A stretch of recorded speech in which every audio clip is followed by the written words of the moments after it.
And so at the time, I was proposing about an $80,000 build out of a space that was about 1,700 square feet. Now, I have a relatively small audience when it comes to social media, but I think sometimes the perception is if someone makes videos online or has any sort of following, that they therefore don't make any mistakes. And especially when it comes to business or stock market trading or finances, somehow if you get behind a camera and talk about it, that you never make mistakes. Well, that's not the case. And whether or not an influencer or creator decides to share those stories of how they were wrong, what they messed up on, is really up to them. But today I'm going to be sharing with you how I lost over $100,000 building a business that never actually even opened up, and what I learned from that whole process. The story starts a year ago, and that was in our area, Washington State, the pandemic really was still very prevalent. We literally just had our mask mandate removed a couple days ago here in March of 2022. So it's been 2 years since the pandemic started. But a year ago, we were still right in the middle of it. Everyone was still wearing masks. Fear was very high. And I had this idea that, hey, look, there's people have gone through this pandemic for years. There's been very little social interaction. There's a lot of mental illness and people struggling with depression and anxiety. And I felt like, hey, look, I think I can do something about that, or at least help some people by offering a place where people can come and meditate. They can reset their mind, reset their body,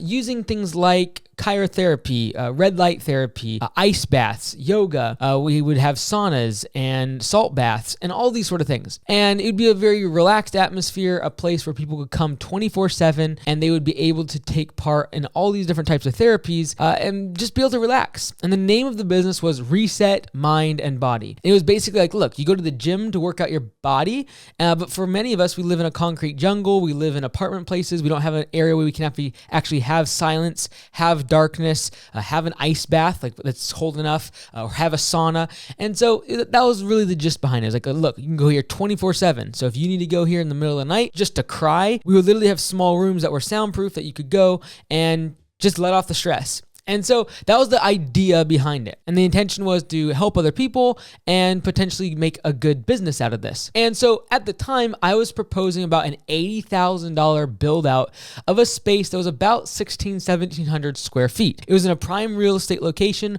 right next to Fred Meyer and Whole Foods. Like, it was prime real estate. And in my mind, I was like, look, I understand that the rent is high, but that the location was going to be the most important part of this entire business. So how did I lose $100,000 without even opening this business up? Well, it came down to the lease. The bottom line is I signed a 5-year lease, and our monthly rent was about $4,000 plus triple net. Triple net stands for NNN. It's basically all the maintenance that goes into a commercial property that the tenants split up and pay for. So we were responsible for a piece of that. So at the end of the day, it costs about $5,000 per month just to be there for rent. Now, I was able to negotiate 6 months of free rent on this 5-year lease because at the time, it was actually pretty difficult to find commercial tenants due to the fact that at that time, COVID was still a real threat to landlords in the commercial leasing space. I'm going to go into detail as to why I backed out of this deal in just a moment, but at the end of the day, what cost $100,000 was the fact that I had to get out of this lease early. I had to break the lease, and it ended up actually being rented out to Pizza Hut. So you can tell it's a great location. But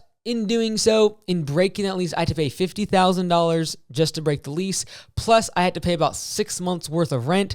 Plus, there was legal fees, accounting fees, and just more design fees when it came to the architect that proposed all the plans for us to the city. So why did I back out of the deal? The bottom line is that when I came into this deal, I thought I was going to spend $80,000. However, the cost of materials literally tripled. And by the time everything was done and said, it was going to cost me well over $280,000 to build out the space because it was what's called a cold shell, or there was absolutely nothing up. There was no electric, there was no plywood.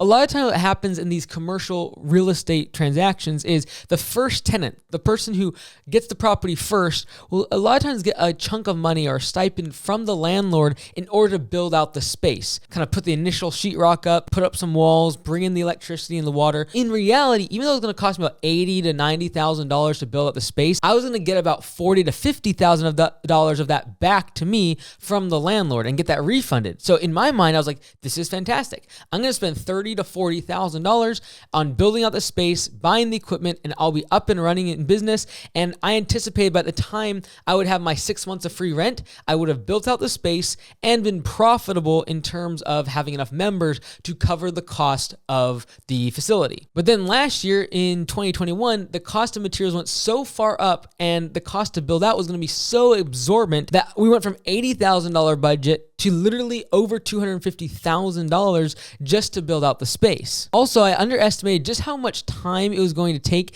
to go through the permitting process for the city of Bellingham, which is the city that we were doing business in, and they wanted every single thing so dialed in because it was going to be a 24/7 facility, open all the time, and there's going to be certain parts of it that we wanted to make where it was self-use. They didn't need a staff member in order to use things like a sauna or use things like red light therapy. And some of those things weren't really what they wanted because they wanted there to be staff oversight and not a 24/7 facility. But I knew from operating Anytime Fitness that, like, look, if people are allowed to come in and lift 400 pounds deadlifts in the middle of the night by themselves, surely I can convince the city of Bellingham to be able to do ice baths in the middle of the night.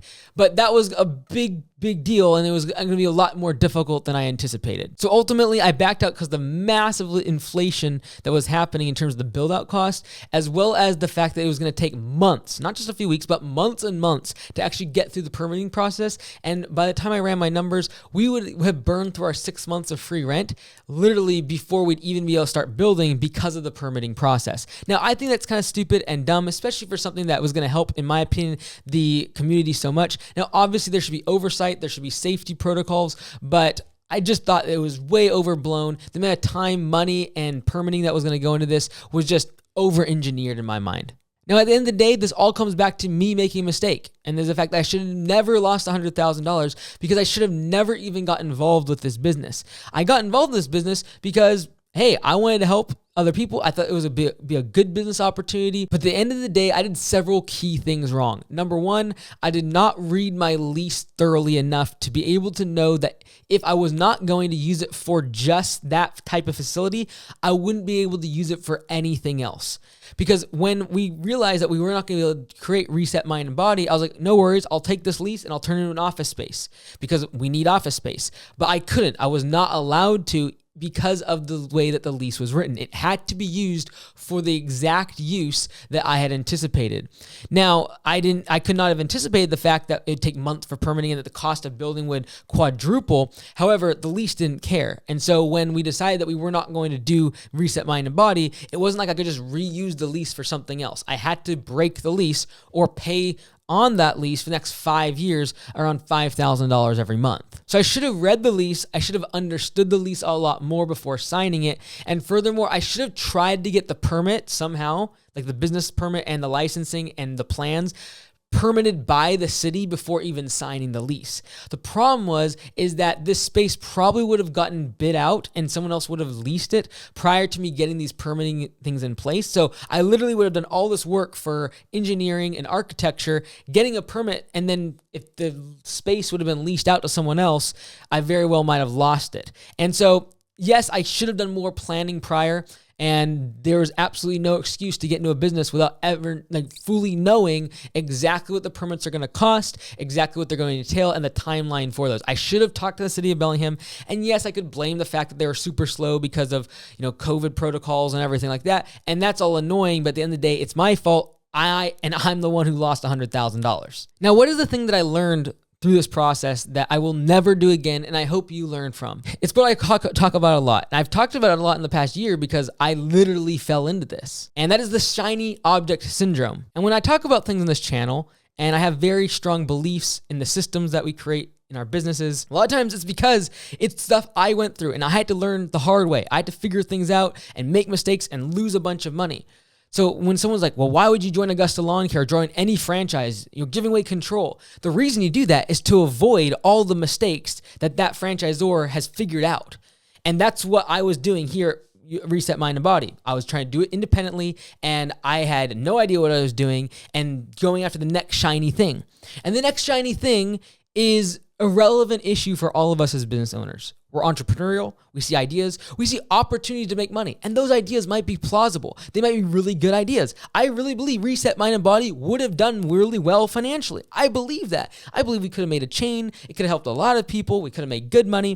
But at the end of the day, the shiny object syndrome is what leads many business entrepreneurs to failure. Because it's like, well, I'm going to get into real estate. And then you start doing real estate and you're doing well in real estate. But then I'm going to sell cars. Okay, well, now I'm going to get into cryptocurrency. Now I'm going to do stocks. And I heard that plumbing is a great business. And they're all over the place. Business owners are all over the place, and they go after the next shiny thing. And for me, last year, Reset Mind and Body was the next shiny thing. And it just spanked me because it brought me back to my senses that I need to focus. It's going after that next thing instead of just realizing that what I have now, I need to focus my time, energy, and effort on and be patient. 5, 10 years is what it takes for a business to become successful. And I've had Augusta Lawn Care now for almost 9 years, and the first location is doing extremely successful. But the franchise has only been around for like 2.5 years. It's not time to get distracted by other things.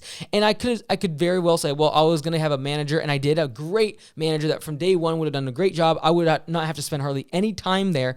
It would have been relatively passive, but it was still another thing that would have been added to my plate. And right now, my sole focus for the next 5 to 10 years has to be Augusta Lawn Care in order to actually maximize the opportunity and make it the highest return for our franchisees and for the business at large. At the end of the day, there's always going to be lots of opportunities, things that you could do to make money, businesses that you could start, and that are great opportunities, but doesn't mean that you need to do them all. You need to focus on one and make it successful. And that means 5, 10 years of patience building that thing. Getting distracted in years 1, 2, 3, 4, and 5 in other businesses, different sectors, different industries, different ways to make money, different investment opportunities is absolutely crazy. And I had to learn the hard way. And that's why I'm so passionate about things I talk about on this channel, because I learned them the hard way. I lost $100,000. I don't want you to as well.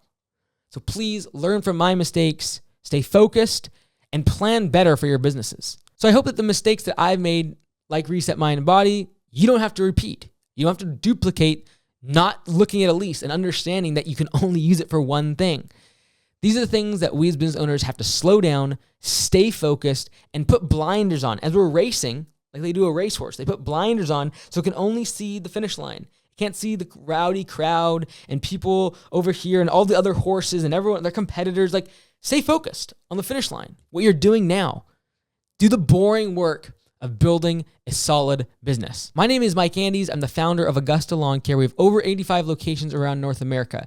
And if you want to see the most underrated business, the most underrated industry, check out this video right here where I talk about not the fun, exciting, flashy, best thing since sliced bread type of business industry, but is absolutely the most underrated way to become a millionaire this year.